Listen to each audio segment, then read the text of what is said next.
Lexi Hall back in the starting lineup, hence why I feel like the game was a lot quicker, more faster tempo, and we cannot forget to speak about Sophie Cunningham and Aaliyah Boston. Sophie Cunningham preferably.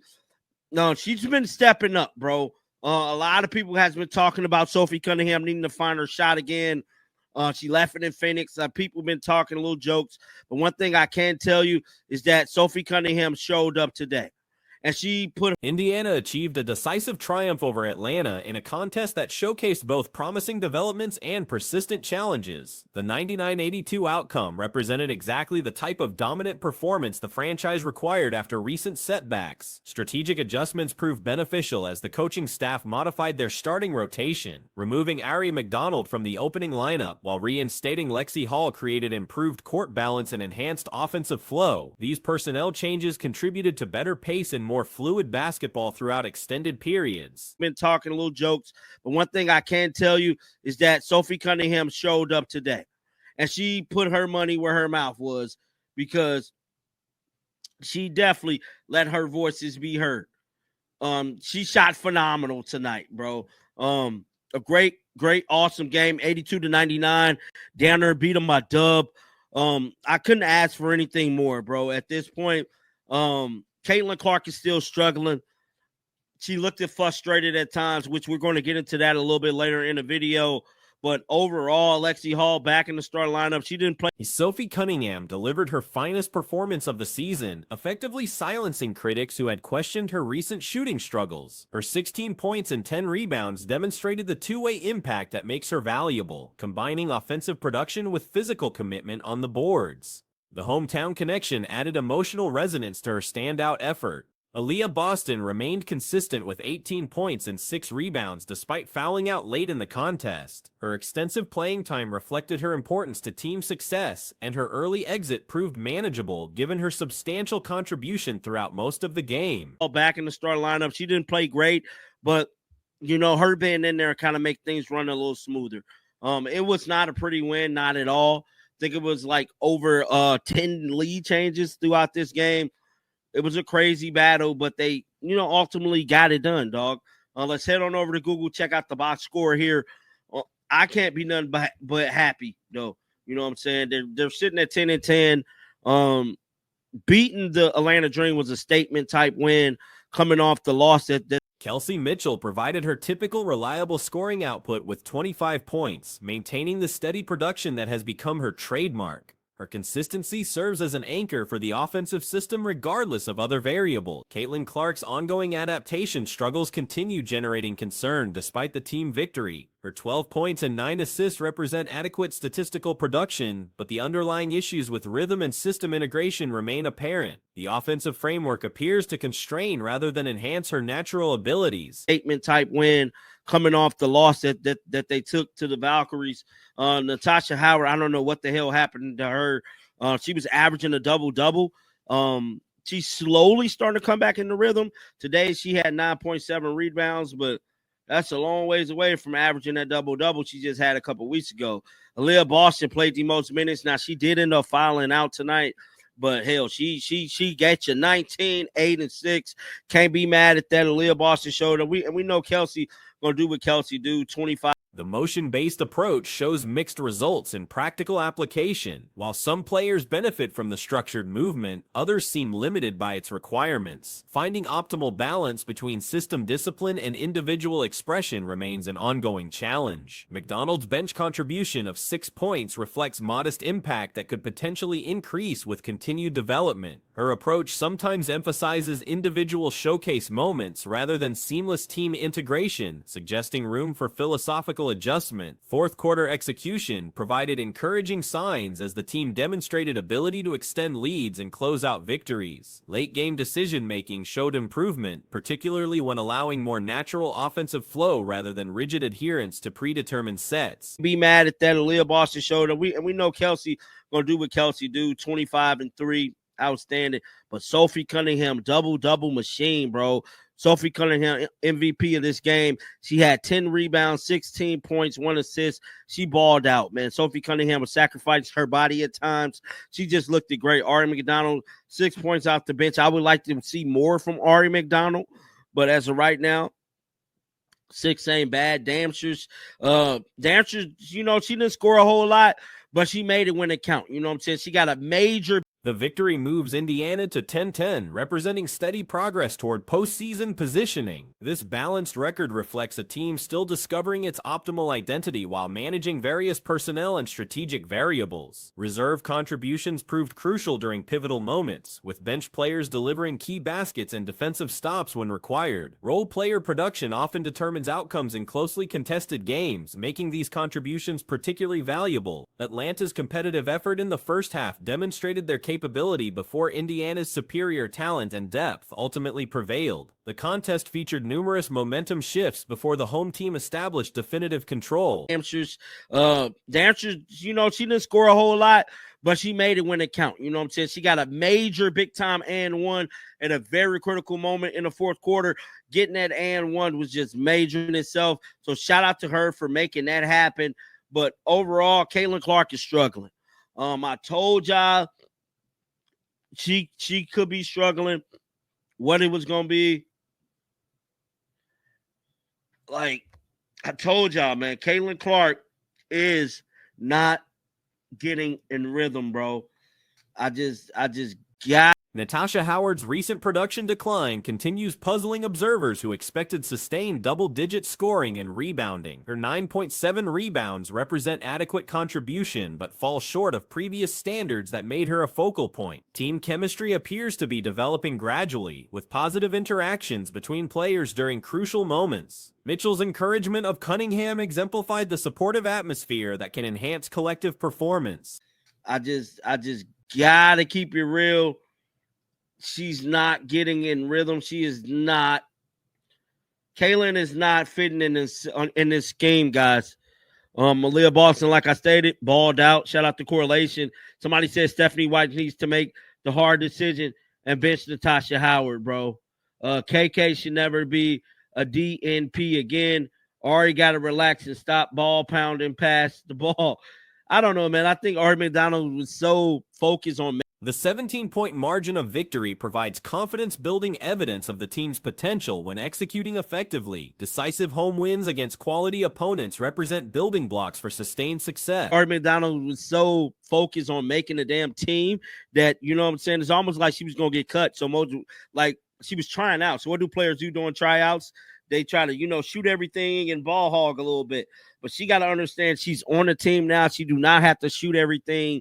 You're getting a paycheck like everybody else. Just calm down at times. But she'll slowly figure it out, man. 17-point bounce back win at home. Just like I stated, Sophie Cunningham, man.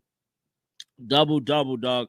Sophie Cunningham showed up and showed. The franchise's approach to building around their primary attraction demonstrates flawed marketing understanding. Rather than leveraging natural audience interest to grow broader engagement, organizational strategy seems designed to minimize rather than maximize existing advantages. Coaching philosophy creates additional complications through systematic conflicts with player strengths. While individual coaching competence isn't necessarily questioned, the philosophical fit between system requirements and roster capabilities shows persistent misalignment. Draft strategy revealed concerning decision-making patterns when addressing roster needs. After securing interior presence through early selections, failure to target complementary skill sets in subsequent rounds suggests incomplete long-term planning. League grows without Caitlin. It's like, no, you promote Caitlin and everybody else.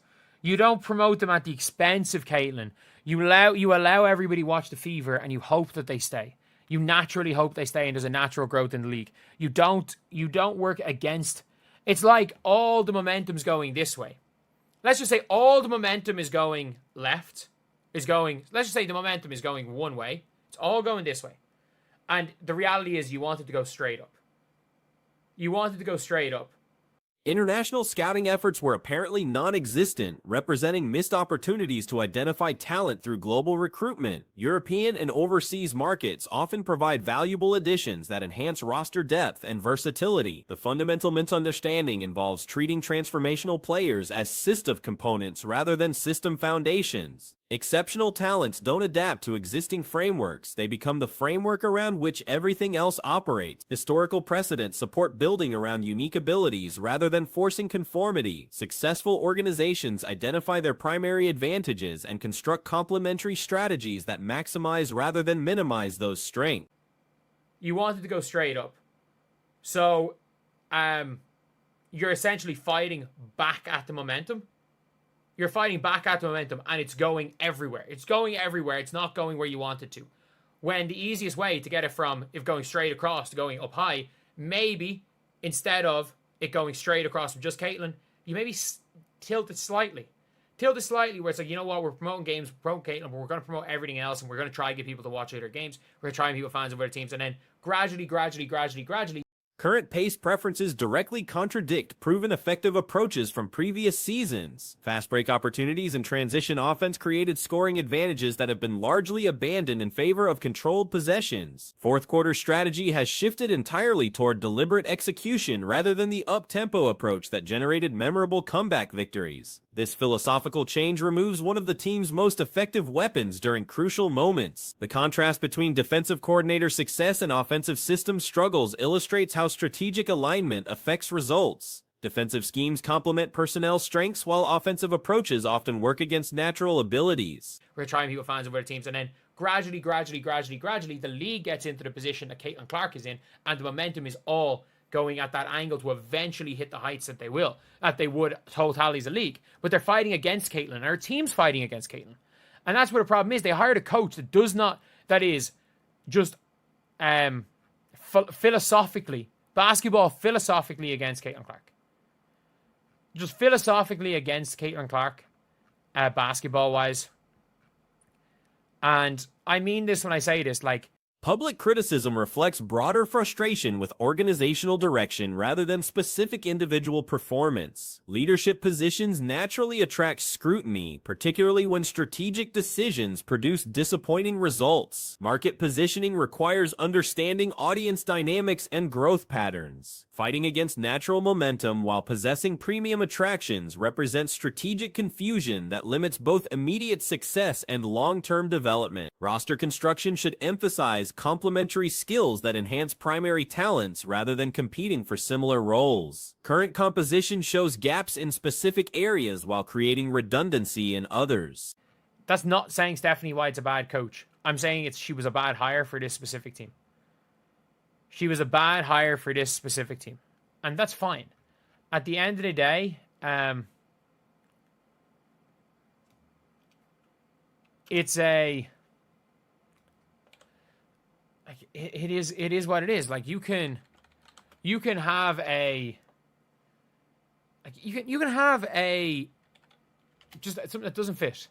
European recruitment could provide valuable alternatives to domestic free agent markets, particularly when seeking specific skill sets or developmental projects. International experience often translates effectively to professional basketball at this level. Long-term success requires aligning all organizational elements toward common objectives. Currently, various components appear to be working at cross purposes rather than reinforcing shared goals. It doesn't fit. You can have something that absolutely does not fit. And that's not on. I think the Stephanie White is a hindsight bad deal.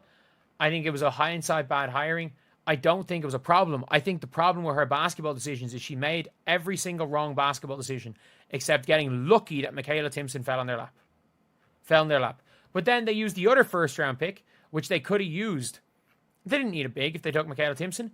They could have used it on what they really needed, like a true. The solution involves recognizing exceptional talent as foundational elements rather than puzzle pieces to be fitted into predetermined structures. Building around unique capabilities while adding complementary elements creates optimal strategic positioning. What they really needed, like a kind of true ball handling wing. You could have taken JJ Quinnerly. You could have taken Lucy Olsen.